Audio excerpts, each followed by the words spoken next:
जरूर तुम्हें भी ऐसा सपना आया होगा जिसे देख डर से लाल पीली और गीली हो गई होगी।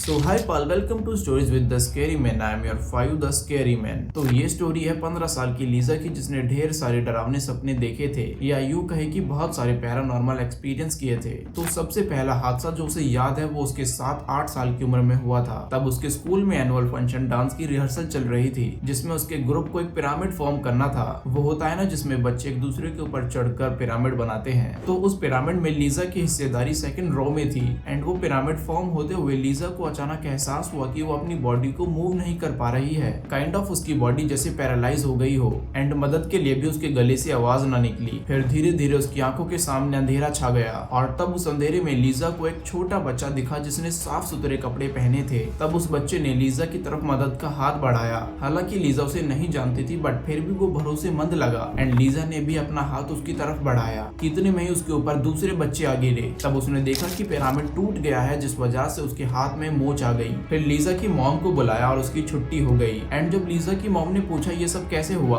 तो लीजा ने सब बताया सिवाय उस बच्चे वाली बात को छोड़कर। कॉज उसे ऐसा लगा कि उसकी मॉम उसकी बातों का यकीन नहीं करेंगी। फिर उसकी बढ़ती उम्र के साथ ऐसे कई ब्लैकआउट्स हुए, बट उसने अपनी मॉम को कभी भी इन चीजों के बारे में न बताया। मगर फिर जब वो 13 साल की हुई तो एक बड़े गर्मी वाले दिन स्कूल से घर मेट्रो के थ्रू लौट रही थी। उस टाइम स्टेशन लगभग खाली खाली था। एंड वहाँ मेट्रो का वेट करते करते लीजा वापस से उसी अंधेरे में पहुंच गई। तब अगेन वही सेम बच्चा दिखा जो लीजा को अपनी ओर बुला रहा था। उसके बुलाने पर लीजा को कुछ कनेक्शन फील हुआ, तो वो उसकी तरफ जाने लगी कि तभी अचानक पीछे से उसका बैग किसी ने बड़ी तेज खींचा और लीजा अपने होश में आ गई और देखा कि उसके सामने से बड़ी तेज मेट्रो गुजरी। तब वो पीछे से आदमी बोला, ए पागल लड़की, जान प्यारी नहीं है क्या? फिर उन्हीं गर्मियों के टाइम में एक संडे के दिन लीजा अपने दोस्तों के साथ नदी किनारे चिल कर रही थी। तब उसकी दोनों दोस्त हंस हंस कर आपस में बात कर रही थी कि अचानक लीजा की बॉडी नम पड़ गई, और जैसे ही उसने अपनी आंखें बंद की तो उसे एक चेहरा दिखा जिसका कोई आंख नाक मुंह नहीं था।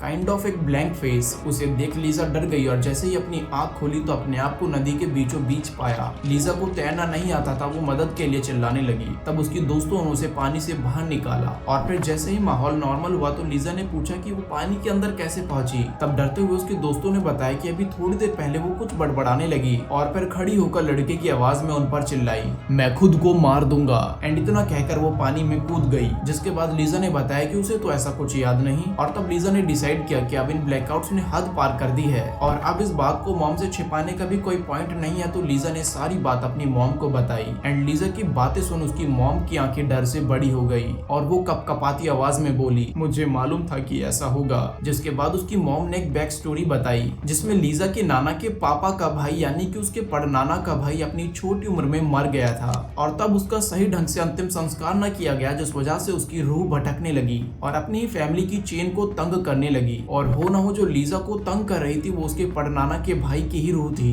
तो ये बातें लीजा की मॉम ने उसके डैड के साथ शेयर की। तब डैड ने ये सब बातें बचकानी समझी, लेकिन जब लीजा रात में लड़कों की आवाज में बड़बड़ाने लगती, एक बार तो वो खिड़की से कूदने वाली थी, वो तो सही टाइम पर उसकी मॉम ने उसे बचा लिया। तो लीजा की ये हालत देख उसके डैड ने उसे एक साइकियाट्रिस्ट के पास दिखाया, लेकिन उसकी मॉम को मालूम था कि ये कोई साइंस से रिलेटेड बीमारी नहीं है, जिस वजह से उसकी मॉम डैड से छुपकर लीजा को अपने गाँव ले गई और एक तांत्रिक के पास दिखाया। एंड उस तांत्रिक ने देखते ही लीजा को बता दिया कि इसके साथ एक रूह अटैच्ड है जो ऑलरेडी लीजा के साथ इमोशनली और मेंटली कनेक्शन बना चुकी है। तो ये बात सुन लीजा की मॉम तांत्रिक के आगे गिड़गिड़ाने लगी कि कोई तो तरीका होगा जिससे मेरी बेटी इस रूह से छुटकारा पा जाए। और तब तांत्रिक ने बताया कि अब बहुत देर हो चुकी है, ये रूह लीजा के साथ बहुत लंबे समय से अटैच है और अब उस रूह से छुटकारा पाना अपनी बेटी लीजा से छुटकारा पाने जैसा है।